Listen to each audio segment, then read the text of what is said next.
آج کل لوگوں کے مختلف ایام کے بارے میں، مختلف چیزوں کے بارے میں، مختلف مہینوں کے بارے میں یہ نظریات ہو گئے ہیں کہ فلاں دن بڑا سخت ہے۔ بعض لوگ منگل کے دن کو منحوس سمجھتے ہیں کہ یہ بڑا سخت دن ہے اور اس کے دن میں کوئی کام نہیں کرنا چاہیے۔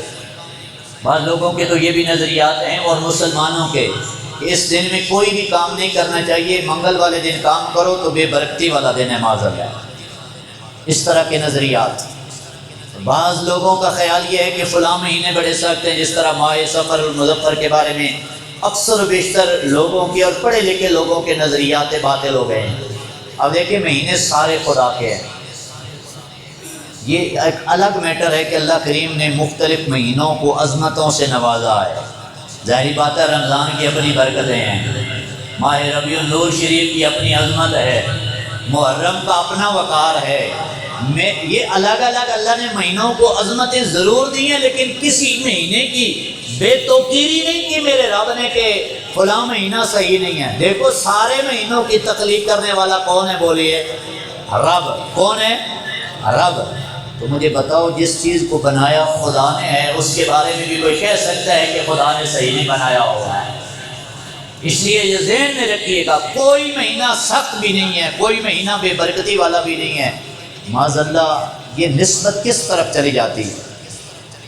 اب دیکھیں اگر کوئی مکان صحیح نہیں بنا تو لوگ جب یہ کہتے ہیں نا کہ مکان میں فلاں خرابی ہے، تو مکان اس کو نہیں ذمہ دار ٹھہرایا جائے گا، مکان بنانے والے کہا جائے گا یہ عیب اس کا ہے جس نے یہ مکان صحیح بنایا نہیں۔ گاڑی صحیح نہیں ہوگی تو لوگ کہیں گے یہ مکینک کی غلطی ہے، یہ اس کا عیب ہے کہ مستری صحیح نہیں ہے۔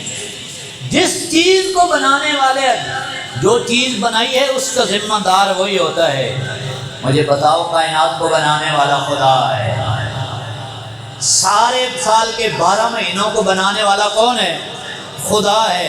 تو معاذ اللہ خدا اپنی تخلیق میں کسی نحوست کو بھی بنا رہا ہے؟ اس طرح کے نظریات رکھنا یہ ڈائریکٹ رب کی ذات کی توہین ہے، اور اللہ رب العالمین کی ذات پہ اعتراض ہے کہ یہ رب کی تخلیق میں کمزوری ہے، اور یہ عیب کسی اور دنیا کے کسی بنانے والے کی طرف نہیں بلکہ یہ رب کی طرف چلا جاتا ہے۔ اس لیے یہ ذہن میں رکھیے گا۔ اچھا عجیب فلسفہ ہے، اس مہینے کا نام ہے، یہاں پہ لکھا ہوگا، کیا لکھا ہے جی جاوید صاحب؟ سفر المظفر۔ مظفر کا معنی ہوتا ہے کامیابیوں والا۔ آپ سبحان اللہ کہیں ذرا، مظفر کا معنی کیا ہے؟ کامیابیوں والا۔ جس مہینے کا نام ہی رب نے فرمایا ہے کہ یہ کامیابیاں دینے والا ہے، اس کو لوگ کہیں کہ یہ نہیں کامیابی، نام بھی پکارے اور کہیں کہ یہ ٹھیک بھی نہیں ہے۔ یہی تو نظریہ عقیدہ کفار کا بھی باطل تھا۔ وہ رسول اللہ کو نبی بھی کہتے تھے اور کہتے تھے حضور جانتے بھی کچھ نہیں ہے، کیونکہ نبی کا معنی ہی غیب کی خبریں دینے والا ہے۔ اب حضور کو نبی بھی کہتے اور کہتے ہیں یہ حضور کو علم نہیں ہے، یہ جہالت ہے۔ میرے رب نے فرمایا یہ عجب ماجرا ہے، نبی بھی کہتے ہو اور کہتے ہو کہ خبریں بھی رکھنے والا نہیں ہے۔ تو بندہ مہینے کا نام بھی کہے سفر المظفر اور ساتھ کہے کہ اس میں کامیابیاں نہیں ملتی، یہ بدشگونی ہے، یہ برا خیال ہے، اور اس کی میرے آقا نے سخت ترین مذمت کی ہے۔ سنی حدیث مبارکہ، حضرت سیدنا عبداللہ ابن مسعود رضی اللہ تعالیٰ عنہ، حضور کی نالین اٹھانے والے صحابی رسول، سبحان اللہ، حضور کی مسواک اٹھانے والے، حضور کا مصلی اٹھانے والے، صاحب السواد والسواق، کہ یہ وہ غلام ہے رسول اللہ کے جو حضور کی نوکری میں رہا کرتے تھے، خادم خاص۔ حضرت عبداللہ بن مسعود رضی اللہ تعالیٰ عنہ ارشاد فرماتے ہیں رسول اللہ نے 3 بار قسم اٹھا کے فرمایا ہے یہ جو بدشگونی ہے یہ شرک ہے۔ بدشگونی کیا ہے؟ بولیے، بدشگونی شرک ہے، بدشگونی۔ آپ فرماتے ہیں 3 بار رسول اللہ نے قسم اٹھا کے فرمایا ہے بدشگونی شرک ہے۔ مجھے بتاؤ جس کو رسول اللہ قسم اٹھا کے فرمائے یہ برا ہے اور امت کہے نہیں یہ ٹھیک ہے، تو خرابی امت ہی کے اندر ہے یا رسول اللہ صلی اللہ علیہ وسلم کی طرف تو یہ نسبت ہم کر نہیں سکتے۔ پھر حدیث مبارکہ ہے، کریم آقا صلی اللہ تعالیٰ علیہ وسلم ارشاد فرماتے ہیں لا ادوا ولا طیرتا ولا حامتا ولا سفرا، سرکار نے ارشاد فرمایا نہ تو رب نے کوئی ایسی بیماری بنائی ہے جو متعدی ہو کہ ایک بیمار کی وجہ سے دوسرے بیمار ہو جاتے ہیں۔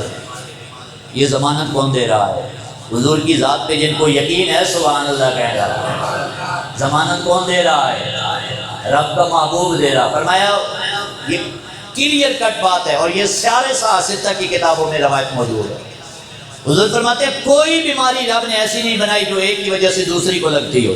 دوسرا سرکار نے فرمایا والا طیرتا، اللہ کریم نے کوئی بدشگونی کا معاملہ نہیں، کوئی چیز میں کسی چیز میں بدشگونی نہیں ہے کہ بندہ کہے یہ چیز بری ہے۔ تیسرا سرکار نے فرمایا والا حامت، بعض لوگ کہتے ہیں کہ یہ جو الو بول جاتا ہے نا، الو سمجھتے ہیں، الو بول جائے نا تو لوگ کہتے ہیں اللہ خیر کرے آج کوئی سختی آنے والی ہے۔ اچھا یہ بھی آپ نے کئی بار سنا ہوگا، اللہ کے قرآن بھی اعلان کر رہا ہے، حضور کا فرامین بھی اعلان کر رہے ہیں کہ کائنات کا ذرہ ذرہ جو ہے نا یہ اللہ کے نام کی تسمیہ بیان کرتا ہے نا، عقیدہ سب کا، جاندار ہے یا بے جان، ہر چیز اللہ کے نام کی کیا کر رہی ہے، ہر چیز رتب اللسان ہے، اس کا ذکر کر رہی ہے۔ اور ہم چونکہ جانوروں کی بولیاں سمجھتے نہیں ہیں کہ جانور جو بول رہا ہے پتہ نہیں وہ کیا بول رہا ہے یا رب کے ذکر کر رہا ہے۔